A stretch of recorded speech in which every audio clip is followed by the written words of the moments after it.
So hey guys, welcome back to my channel conscious লাইফস্টাইলে তোমাদের সকলকে জানাই অনেক অনেক ওয়েলকাম।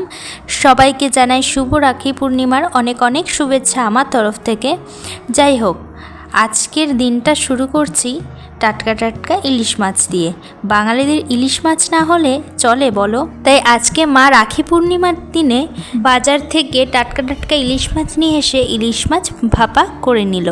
আর এদিকে কিন্তু ধুদুল দিয়ে ইলিশ মাছের মাথা দিয়ে একটা চচ্চড়ি হয়েছিল, এদিকে চিকেন কষা হয়েছিল, আর এদিকে হয়েছিল উচ্ছে আলু ভাজা, এদিকে হয়েছিল ডাল। আর আজকে না বাইরে বিশাল রোদ ছিল, তাই মা কয়েকটা জামা কাপড় কেচে দিল, আর আমি দেখো ছাদে চলে এসেছি মেলতে। আর জামা কাপড় জমিয়ে রাখলে না অনেকটা হয়ে যায়, কাচতে খুব প্রবলেম হয়, তাই দিনেরটা দিনে কেচে নেওয়াই ভালো।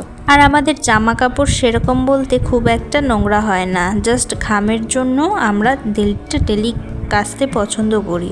আর বেড কভারগুলো যেহেতু আমরা প্রত্যেক সপ্তাহে পাল্টে দিই রোববার করে, তাই এটা কেচে নেওয়াই হয়, অতটাও নোংরা হয় না। দেখো বন্ধুরা, কত জামা কাপড় আজকে কাচা হয়েছে।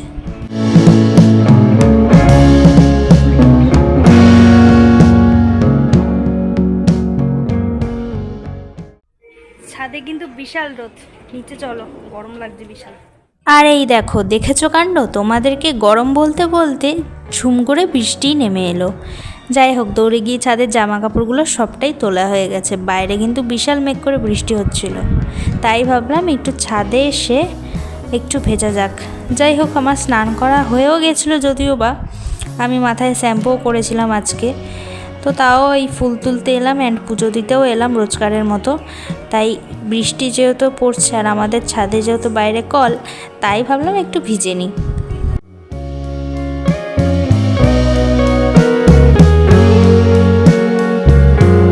যাই হোক বন্ধুরা, চলো আজকে রোজকার মতো কি গাছে ফুল ফুটেছে তোমাদেরকে দেখিয়ে দিই।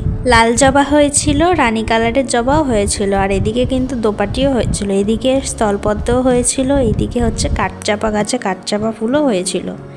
আমাদের দোপাটির কালারগুলো কিন্তু অনেক রকমই আছে। এইদিকে চন্দন জবাও ফুটেছিল, বেশ অনেকগুলোই ফুল হয়েছিল। যাই হোক, পুজোটাও আমার দেওয়া কমপ্লিট হয়ে গেছে। ঠাকুরটাকে রোজকার মতো তোমাদেরকে একটু দর্শন করিয়ে দিই। Hey guys, good evening. আমরা দেখো মিষ্টির দোকানে চলে এসেছি। আর ভাবছো কেন মিষ্টির দোকানে আসলাম? আজকে থাম্বনেল আর টাইটেল দেখে নিশ্চয়ই বুঝতে পেরে গেছিলে আজকে কি। অ্যান্ড আমরা কিন্তু মিষ্টির দোকানে চলে এসেছি মিষ্টি নিতে। দেখা যাক কি মিষ্টি নেওয়া যায়। আর শেষমেশ পছন্দ করে কিন্তু ক্ষীরকদম আর লাড্ডু নিয়ে নিলাম মিষ্টিতে। আর ক্ষীরকদমটা তো আমার খুবই পছন্দের। আর দেখো মিষ্টিও নেওয়া হয়ে গেছে। চলো এবারে রাখিটা কিনতে যাওয়া যাক। আর কি বলো তো বন্ধুরা, যেহেতু আমার বাড়ির কাছেই বাজার, সেহেতু আর রাখির জন্য আমাকে দূরে কোথাও যেতে হয়নি। আমাদের বাজারেই কিন্তু রাখি নিয়ে অনেকেই বসেছিল, আর এখানে কিন্তু ভ্যারাইটিস রকমের রাখি ছিল।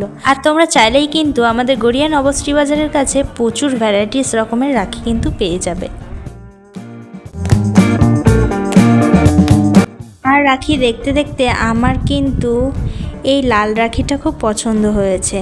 যাই হোক, শেষমেশ এই লাল রাখিটাই কিন্তু আমি নিয়ে নিয়েছিলাম। আর কোনটাই আমার পছন্দ হয়নি সেভাবে, কিন্তু হ্যাঁ, সব রাখিগুলোই বেশ সুন্দর ছিল। বাট যার যার যেটা পছন্দ, আমার চোখে এই লাল রাখিটাই বেশ পছন্দ লেগেছিল, তাই লাল রাখিটাই নিয়ে নিলাম।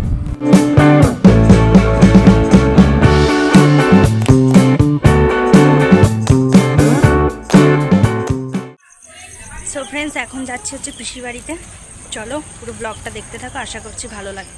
আমাদের পিসি বাড়ির সামনে বড় ঠাকুরের পুজো হচ্ছিল, আমাদের নিমন্ত্রণও ছিল, কিন্তু আসলে এত বৃষ্টি হয়েছে যে ঘর থেকেই আর বেরোতে পারিনি।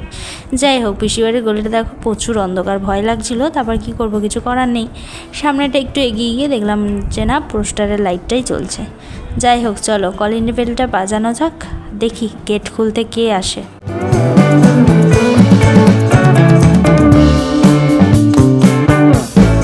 দেখো বন্ধুরা, গেট খুললো কিন্তু পিসু। চলো ভিতরে যাওয়া যাক।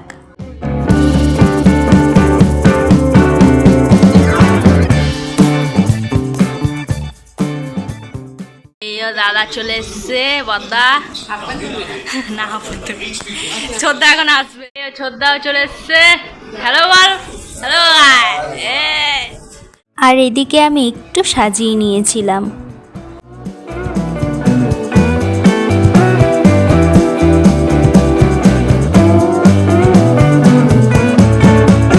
চলো বন্ধুরা, বদ্দাকে রাখিটা পরিয়ে দেওয়া যাক।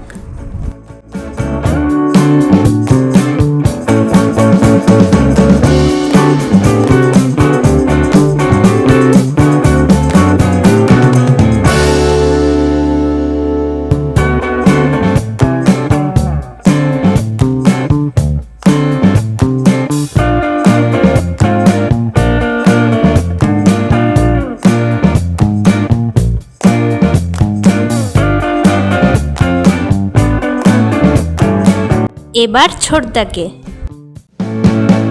আর তোমাদেরকে বলে রাখি বন্ধুরা, আমার দাদারা যদি আমাকে আশীর্বাদও করে সেটাই আমার কাছে বড় গিফট। আমার দাদাদের কাছ থেকে কোনো গিফটই চাই না। দাদারা এইভাবেই শুধু আমার পাশে থাকুক এবং আমাকে ভালোবেসে যাক, এটাতেই আমি খুশি। এর থেকে বড় পাওনা একটা বোনের কাছে কিছুই হতে পারে না। আর বন্ধুরা, তোমাদেরকে তো একটা কথা বলাই হয়নি। তোমরা হয়তো অনেকেই জিজ্ঞাসা করতে পারো যে দিদিভাই তুমি রাতে কেন রাখি পরাচ্ছ।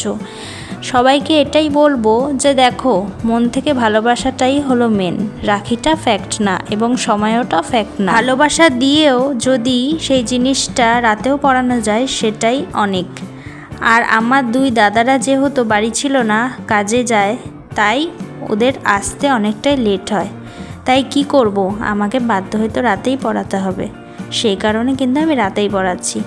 আর আমার ছোট ভাই মানে আমার দেওরকেও কিন্তু রাতেই রাখি পড়াচ্ছি, কারণ ও যেহেতু বাচ্চা আর ও টিউশনও যায়, স্কুলেও যায়। তো সেই কারণে ভাবলাম ছোদ্দা বদ্দাকে যেহেতু রাখি রাতেই পড়িয়েছি, তাহলে ও কেন বাদ যাবে, ওকেও আমি রাতেই রাখিটা পড়াই। তাই তোমরা কমেন্টে অবশ্যই জানিও যে ভিডিওটা কেমন লাগলো, অবশ্যই কমেন্টের মাধ্যমে জানিও কিন্তু।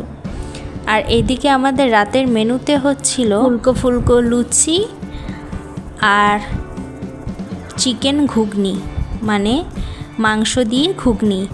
আর লুচিটা মাই করছিল, আমি মেখে ফেলে দিয়েছি, আর ঘুগনিটা মাই করে। তো যাই হোক, আজকের রেসিপিতে এটাই ছিল। ডিনারে আজকে আমরা এটাই খাবো। সবাইকে টাটা, গুড নাইট, সবাই ভালো থেকো, আবারও দেখা হবে।